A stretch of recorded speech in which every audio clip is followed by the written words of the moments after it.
Today, it's easy to take smartphones for granted. Almost any modern phone that runs iOS or Android can do multitasking, sync our contacts and calendars, and even has some fancy features like gesture navigation sometimes.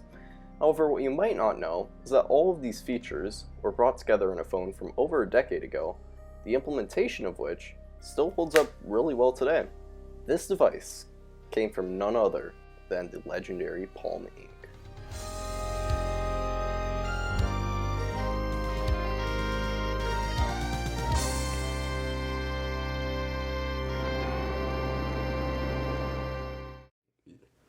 On this channel, I seem to have an odd obsession with covering ill-fated software and hardware, so today I'll be taking a look at one of the most tragic and undeserved failures in tech history, the Palm Pre. Okay, so the Pre was a revolutionary device in a lot of ways. It had amazing gesture navigation. I mean, just look at this. This area down here actually is touch sensitive. One benefit to having such a big bezel on the bottom here is it allowed you kind of to swipe up, and then the gestures, I mean, you weren't really blocking the screen with your finger as much, so it was really cool. So one area where the Pre really excelled was in multitasking.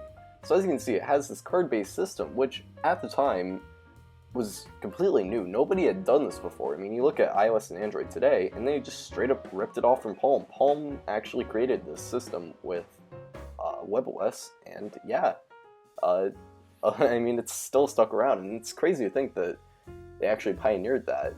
But webOS was just really intuitive. You could swipe between apps. It worked really well with the gestures, and yeah, as you can see, I'm just using the sort of long swipe gesture switch between apps. There's the multitasking button there. And yeah, I mean, it's just very intuitive, and honestly, it's no wonder that other people copied it. It's an amazing system. Another really cool thing the Pre could do is contacts and calendars. It could sync them online using something called Synergy. And while this might seem trivial today, back in 2009, this was cool stuff. Definitely very ahead of its time. And finally, if you've ever seen a Pre, you might have noticed that I have a mat sort of back on my Pre. And the reason for that is because it actually doubles as a wireless charging source. And you can see that through the pins here, connect to the motherboard here. And this would allow you to swap out the default glossy black plastic backplate for this matte one, and it would let you charge with this magnetic touchstone accessory, very similar to Apple's MagSafe. Anyway, yeah, it was very cool, and I think it was pretty forward-thinking. Okay, so far you have to admit, the Pre seems like a really cool, future-thinking smartphone, definitely ahead of its time in a lot of ways, but at the same time it was kind of behind of its time in a lot of ways. It felt sort of cheap. You could kind of see, it's not the most premium looking device. I mean, it's got a plastic screen. But on top of all of that, it had this there was no software keyboard by default. If you wanted to just type stuff in, you'd have to use this mushy keyboard, which just wasn't very good. It was very mushy, very cramped, and I prefer the Palm Pixie style of keyboard myself, just because I feel like it feels a bit nicer. But anyway, on top of all of that, the worst thing is the sliding mechanism left a lot to be desired. It kind of got this, I believe it was called the Oreo twist. You can kind of see how it kind of twists like that. That's because the sliding mechanism is just not that great. That's normal for every Pre. It's not a defect of mine. So yeah, that wasn't great. And the specs themselves just weren't that amazing either. I mean, it had a 3.2 megapixel camera. It had a 320 by 480 display. Oops. And it had 256 megs of RAM, which was starting to be kind of a little too little, and due to somewhat mediocre optimization, there was some lag. And on top of that, it had a TI OMAP 3430 processor that was actually underclocked to 500 megahertz. I think it was originally supposed to be 600, but I'm sure Palm had some reason for doing that. And finally, 8 gigs of internal storage, no micro SD card slot.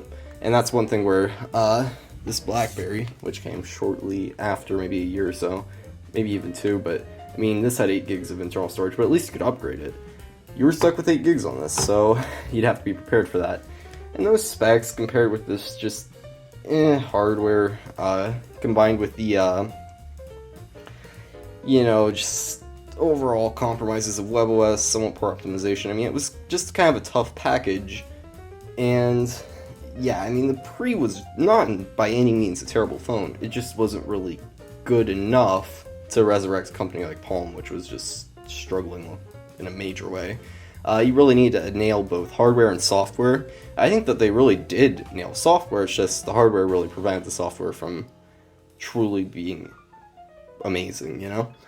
Find all of those issues with the exclusive launch partner Sprint and these absolutely bizarre ads. To be honest, it really shouldn't come as a surprise that the Pre wasn't a huge success. Palm would be acquired by HP soon after, which resulted in disaster, and really, it's quite a sad story.